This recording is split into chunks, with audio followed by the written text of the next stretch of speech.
Welcome to another edition of SportsHeaven. Today we'll be looking back at Scotland's friendly victory over Denmark at Hampden last week as Craig Levein prepares his squad for the upcoming European Championship qualifiers against the Czech Republic and Lithuania next month. The national team seemed to have been rejuvenated under Levein's stewardship since he took over from George Burley, but his sternest test is yet to come as the Scots look to book a place at their first major tournament since 1998. Well, I'm delighted to say that joining me in the studio today is Stuart Yule, who's a spokesman for the Scotland Supporters Association. Stuart, thanks very much for joining me in the studio today. Thanks for having me, Paul. We'll start off by talking about the Denmark game last week at Hampden. You watched the match yourself. What did you think of the performance from Scotland? Yeah, I thought generally that the performance was very good. I think that Craig got what he was looking for out of the game. I think he said that he had picked Denmark because they were a similar standard to the Czechs. I felt that the performance of young Danny Wilson and also young Snodgrass coming in was a real plus point for him.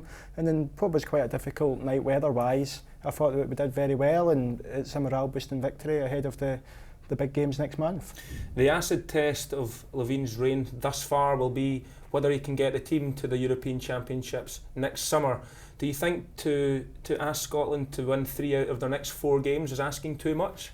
Well, you could maybe say that, but I think we've got to be optimistic. If you look at the opponents we've got, I think the Czechs are not as good as maybe we were 10 years ago. I think Lithuania are certainly a side that we can beat. We've done so before at Hampden, and we would certainly hope that we would go to Liechtenstein and win. So while it's a tough ask and it's going to be difficult, I think we've got to have a belief, and I think that this current squad maybe do have that, which has maybe been lacking in the past. Another aspect of the Scotland team these days is, of course, we've got squad depth in numbers. We've got a lot of players playing at quite a decent level in England. David Goodwillie just moved down to the Premiership. If you go through the Scotland team now, we've got guys like Darren Fletcher, we've got Scott Brown, we've got Charlie Adam, all playing at a high level club-wise, week in, week out. As well as the actual strength and depth, do we have the quality in the starting 11 to really pose a threat when these qualifiers come up next month? I think certainly in the midfield to front areas we do. I think I should mention Darren Fletcher, Charlie Adam, Scott Brown, James Morrison at West Brom are all players out of real quality playing at a high level. I think the likes of Stephen Naismith and Chris Commons are 2 players who are playing really well at the moment for the respective clubs. With Kenny Miller, we know what we get. He's very hard working and has never really let Scotland down in the past. I think the one area of concern still for me is at central defence. You know, I think Gary Caldwell is the one who's certain to start. As we know with Gary, he does have a tendency to self-destruct at times and has let us down in big games before. Hopefully he's learned from that. As I say, I thought young Danny Wilson did very well last week, but again, his lack of experience and his lack of first-team action at Liverpool may hinder him. Christophe Berra is somebody I've never really been too sure of at international level, and I thought it was interesting that Craig didn't play him against the Danes last week, because maybe if he thought that was going to be his partnership, he would have liked to have given Caldwell and Berra another game. And of course, let's not forget David Weir, who of course still Rangers captain. Okay, he's been out injured, but hopefully isn't too far away from coming back. I think if before the games next month he is back in the Rangers side and playing, then I wouldn't be at all surprised to see Craig select him and perhaps pair him with Gary Caldwell. Well, you mentioned David Weir then. It's a very interesting point you make. He is 41 years of age, and a lot of the time in the past that's put managers off from picking him, most notably George Burley against Norway a couple of years back in the last campaign before Levein took over. I'm of the opinion that it doesn't really matter what age he is, and that the Scotland setup shouldn't really be looking to be building a team for the future. Instead, we should be concentrating on the here and now. And surely it must be difficult for Levein to ignore a man who's led his side to the national championship for the last 3 seasons. We all know that he was exposed at times last season for his pace, but surely in his Rangers career you can maybe count the number of poor games he's had on one hand. Surely Levein, he's got to be in the reckoning. Oh, absolutely. I think, as you say, age goes out the window. You know, normally when we're talking about age, we're talking about younger players and saying that they don't have enough experience and they're too young. I think that doesn't apply, and similarly, if you're a little bit older as Davy is, I still think there's absolutely no reason why he shouldn't be playing. For me, Craig's got to look at it. He's got to decide who are my best 11 players available, and I think if David Weir's fit and available, he would certainly come into that category. I think not just his ability as a centre-half. I think you look at the leadership and the presence that he brings to the team, both on the pitch and in the training ground and in the hotel. He's a man with great experience. In fact, probably even the only guy in our squad now who's actually got experience of playing in a major championship. So yeah, to me, age goes out the window. If David Weir's playing well and warrants a place, then he should be playing. What about the longer term? Personally, I find it quite difficult to see Scotland winning 3 out of their next 4 competitive fixtures.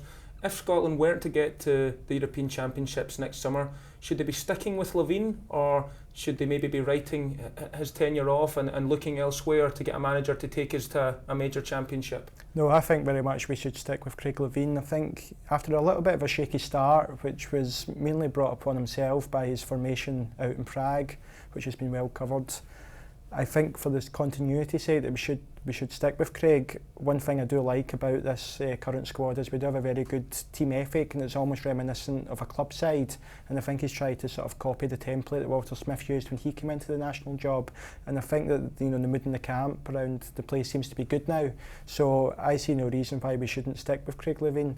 Of course, the only danger that we have is that if he does do well, will some bigger clubs in England come calling? And we've seen before with Alex McLeish going to Birmingham and obviously Walter Smith going back to Rangers, that sometimes if our manager does do well, and it's quite difficult to hang on to him. But no, I certainly hope that we stick with Craig, irrespective really of what happens in the next few games. And I think that the squad is young enough and will gain the good experience in this campaign, and that Craig's definitely the man to lead us in the qualifying campaign for Brazil 2014. And as a Scotland supporter, are you quite happy with his tenure so far? He joined, it'll be coming up for 2 years as we approach Christmas now. That's been quite a significant amount of time for him to embed his ideas in the squad. How would you assess his performance as manager so far? Yeah, I mean, I think he's done okay. Obviously, I mentioned earlier what happened in Prague last year when he went with that 4-6-0 formation, and he obviously took quite a bit of stick for that, and I think justifiably so, because while we need to be defensive and we might not be able to be too expansive, I don't think that we're that bad, and I think that we should certainly have been a wee bit more forward thinking that evening. But I think he probably has learned his lesson from that, and I think that over the past year we've actually seen him grown into the job a little bit. He looks a little bit more comfortable with the media. He's built up a sort of good core squad. So no, I think Craig's doing okay. I think we have to remember he was relatively inexperienced in having a big job.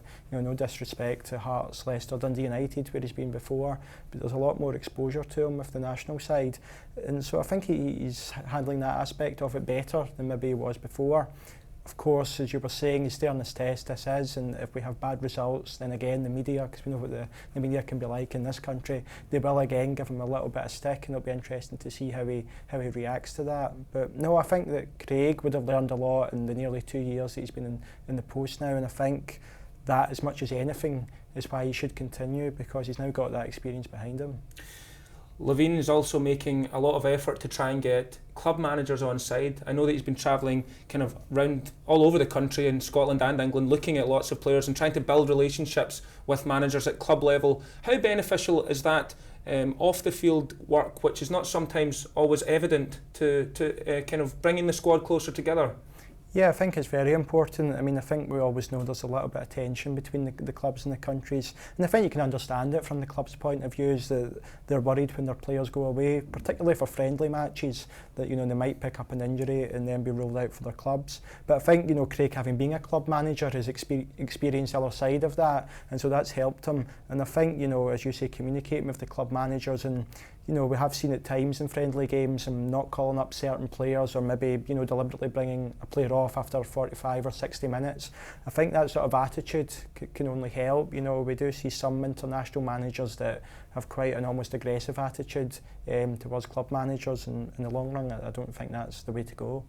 And then a word then, just to finalise our wee chat today, do you think Scotland will be at the European Championships next summer? Well, I would love to say yes, and I'm forever the optimist, but I think it's going to be very difficult. And what we've got to remember is that if we win these 3 games, we've only got a chance of finishing second. We're then going to get into a 2-legged playoff against probably a team who's seeded higher than us.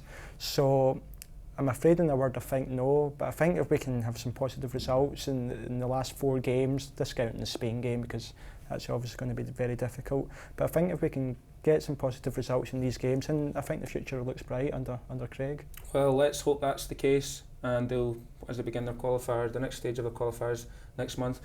Stuart Yule, thanks very much for joining me in the studio today. Thanks very much for coming in. Okay. That's all now for SportsHeaven from SportsHeaven. Thanks very much for joining us at home. Hope to see you again soon.